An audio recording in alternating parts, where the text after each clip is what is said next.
नमस्ते दोस्तों, शिवी शुक्ला का प्यार भरा नमस्कार। और आज हम आपको सुनाने जा रहे हैं चटपट माता की बहुत ही सुंदर कहानी। अगर पसंद आए तो लाइक, कमेंट और सब्सक्राइब जरूर करिएगा। तो आप लोग सुनिए, कहानी बहुत ही अच्छी है। एक पंडित होते हैं, एक पंडिताइन होती हैं। तो उनकी एक बेटा होता है। तो वो जो पंडित जी होते हैं वो ख़त्म हो जाते हैं। अब बचती हैं पंडिताइन और उनका एक बेटा। तो वो किसी तरह से अपना गुजर बसर करती हैं, अपने बच्चे को पढ़ाती हैं। उनकी हालत कोई अच्छी नहीं थी, पैसे रुपए की कमी थी, दिक्कत थी।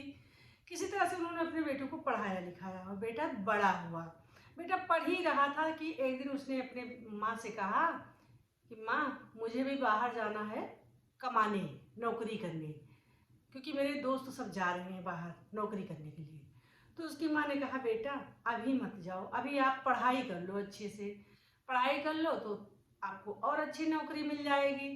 तो कहा कि बेटे ने कहा, नहीं माँ, अब पैसे की दिक्कत होती है और आप कैसे इंतज़ाम करती हो, अब मुझे बहुत दुख लगता है। तो माँ ने कहा कि बेटा, जैसे अभी तक मैंने आपको पढ़ाया है वैसे आगे और भी पढ़ाऊँगी, तुम अभी और पढ़ाई करो। तो बोला, जिद करता है माँ से कि नहीं माँ, मैं पढ़ने जाऊँगा और वो सॉरी, मैं नौकरी करने जाऊँगा। तो माँ कहती है, जाओ बेटा। माँ मजबूर हो जाती है और अपने बेटे को भेज देती है परदेश के लिए।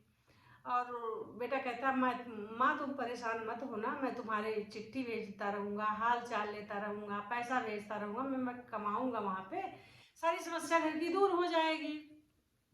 माँ अपना जो होता है पूड़ी पकवान बना के बेटे के लिए तैयारी कर देती है। बेटा परदेश चला जाता है कमाने के लिए। बेटा चला जाता है, उसके बाद में क्या होता है कि बेटा वहाँ कमाई में अपने लग जाता है और माँ को भूल जाता है। माँ यहाँ अकेले वैसे भी थी, जब पति नहीं था तो बेटे के सहारे अपने जीवन काट रही थी, जिंदगी बिता रही थी। माँ बेटा अपन रहते थे अपना जैसे तैसे। बेटे को देख के माँ संतोष करती थी, तसल्ली करती थी।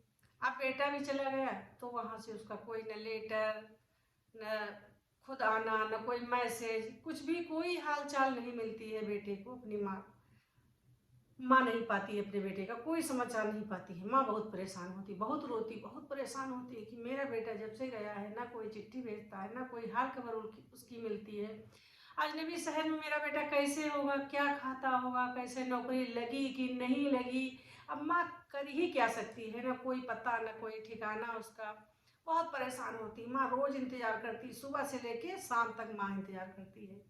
बनाती खाती है, घर का काम करती है, उसके बाद सुबह अपना काम जब खत्म होता तो घर के बाहर चौखट पे बैठ जाती है और इंतजार करती कि आज मेरा बेटा आएगा, आज मेरा बेटा आएगा, शायद आज लेटर आ जाए मेरे बेटे का, कुछ तो हाल खबर मिलेगी। लेकिन कुछ भी नहीं होता। बेटा एकदम जैसे माँ को भूल जाता है। माँ बहुत परेशान थी, बहुत। फिर एक दिन क्या होता है, जब कोई चीज़ क्षमता से ज़्यादा हो जाती है तो आदमी बर्दाश्त नहीं कर पाता है। तो उस माँ बहुत दुखी हुई, बहुत ज़्यादा परेशान हुई। तो उसने कहा कि अब हम जा रहे हैं, अपना जीवन ही खत्म कर देंगे, अपना जीवन खत्म कर देंगे और इस दुख से हम छुट्टी पा जाएंगे। ये सोचते हुए माँ निकलती है घर से और बाहर चलते चलते चलते चलते एक जंगल मिलता है। बहुत बड़ा, बहुत घना जंगल होता है। वहाँ उस जंगल में जाके बैठती है। वहाँ पे थोड़ा पानी वानी पीती है, बैठती है, हवा लेती है। उसके बाद में जो है वो सोच ही रही है कि हम अपनी जीवन लीला समाप्त कर देंगे। तो वहाँ देखती है एक मंदिर दिखता है उसको, वहाँ माता रानी का मंदिर दिखता है। तो सोचती है कि जाए माता रानी का अंतिम दर्शन कर लेते हैं। वो दर्शन करने ले जाती है वहाँ से। तो वहाँ पे जब दर्शन करके नीचे सीढ़ियों पे बैठती है, सोचती है, दिमाग काफ़ी चला रही है, तो वहाँ पे एक माता जी आती हैं, बूढ़ी माता जी आती हैं और पूछती है कि बेटा तुमको क्या दिक्कत है, तुम क्यों परेशान हो। तो वो बताती है कि मैं अपनी जीवन लीला को समाप्त करने के लिए इस जंगल में आई हूँ। तो बोली, ऐसा क्यों, तुम अपनी जीवन लीला क्यों समाप्त करना चाहती हो। तो कहती है कि मेरे पति खत्म हो गए, उसके बाद मेरा छोटा बेटा था, मैंने जैसे तैसे अपने बेटे को पाला और बड़ा हुआ। अब मेरा बेटा नौकरी करने के लिए परदेश गया है, वहाँ से न कोई चिट्ठी, न कोई हाल, न कोई खबर, कुछ भी नहीं मिल रहा है। मैं ये अपने बेटे का दुख सहन नहीं कर पा रही हूँ और आज मैं अपनी जीवन लीला को समाप्त कर दूंगी। माता जी कहती है, बेटी तू ऐसा मत करो, ये जीवन बहुत अमूल्य है, ये बार बार नहीं मिलता है। तुम ऐसा करो कि अपने बेटे के चिंतन में तुम इतना रो मत, इतना परेशान मत हो। जो मैं कहती हूँ उसको ध्यान से सुनो और मेरी बात को मानो। बोलती, बताइए माता जी, आप जो बताएंगी मैं मानूंगी। माता जी कहती हैं मैं हूँ चटपट माता। माता जी कहती मैं हूँ चटपट माता, इनके बारे में आपने सुना है कभी? बोली हाँ माता मैंने सुना तो है पर कभी कुछ किया नहीं है। तो बोली अब करना।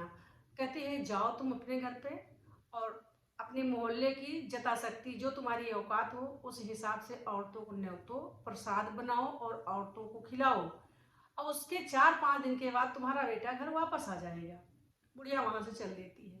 वो अपना जो ख्याल लेके मन में जाती है कि मैं आत्महत्या कर लूँगी, सुसाइड कर लूँगी, वो छोड़ देती है और अपने घर आती है, पूरा घर अपना लेपती है गोबर से और चीनी, खोया किसी तरह से अपना वो प्रसाद बनाती है और अपने मोहल्ले में, अपनी कॉलोनी में जाती है, अपनी जो औरतें सुहागिन हैं उनको निमंत्रण दे के आती हैं कि हमारे यहाँ चक देवी का निमंत्रण है और आप लोग आइएगा, प्रसाद खा के तब जाइएगा।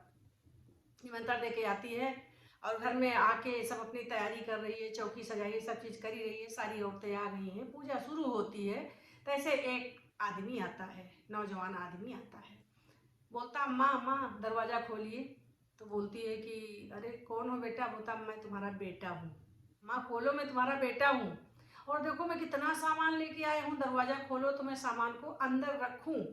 माँ कहती है बेटा अभी मेरी पूजा चल रही, छठ माता की पूजा चल रही है और ये पूजा समाप्त हो जाएगी तब मैं दरवाज़ा खोलूँगी और तब मैं देखूँगी कि तुम क्या सामान लेके आए हो, तब मैं सामान को अंदर रखूँगी। पूजा समाप्त हो जाती है, सारी सुहागिन प्रसाद खाती हैं। उसके बाद माँ दरवाज़ा खोल के देखती है तो देखती है कि मेरा बेटा आया हुआ है। बेटा ढेर सारा सामान लेके आया है। माँ बहुत खुश होती है, कहती है बेटा सामान को अंदर रखो। सामान अंदर रखा जाता है। सारी सखियाँ सहेली देखती हैं, सबसे बताती है कि देखो मेरे बेटा आया है। चट देवी के आशीर्वाद से माँ ने मेरे बेटे को कैसे घर बुला लिया है। और बेटा तुम इतने दिन कहाँ थे? मैं रो रो के परेशान थी, मैं तो आत्महत्या करने जा रही थी, तो हमको चक माता मिली है तो इन्हीं के द्वारा मैं लौट आई हूँ और इन्हीं की पूजा से आज तुम घर आ गए हो। और वो चक माता का प्रसाद बेटे को देकर खिलाती है और सारी औरतें भी बड़ी खुश होती हैं। कीर्तन भजन होता है, सबकी दावत कराती है, इतनी खुशी हो जाती है कि चक माता ने मेरे बेटे को ला दिया है सही सलामत, मेरे जीवन में खुशियाँ भर दी हैं। अब बेटा मेरा अच्छा खासा आ गया है। सपने देखने लगती कि अब तो मैं बेटे की शादी करूँगी और जब मैं शादी करूँगी तो मैं फिर चक माता का प्रसाद बनाऊँगी और अपनी सुहागिन औरतों को बुला के छठ माता का पूजा कराऊँगी। ये सब देख के बड़ी सब खुशी होती हैं, सब औरतें कीर्तन भजन करती हैं और छठ माता को बहुत-बहुत धन्यवाद देती हैं कि हे माता जैसे तूने इनकी मनोकामना पूर्ण की है, सबकी मनोकामना पूर्ण करना। तो छठ माता ने जैसे उनकी मनोकामना पूर्ण किया है, उसी तरह छठ माता सबकी मनोकामना की पूर्ण करें। बोलो चटपट माता की जय।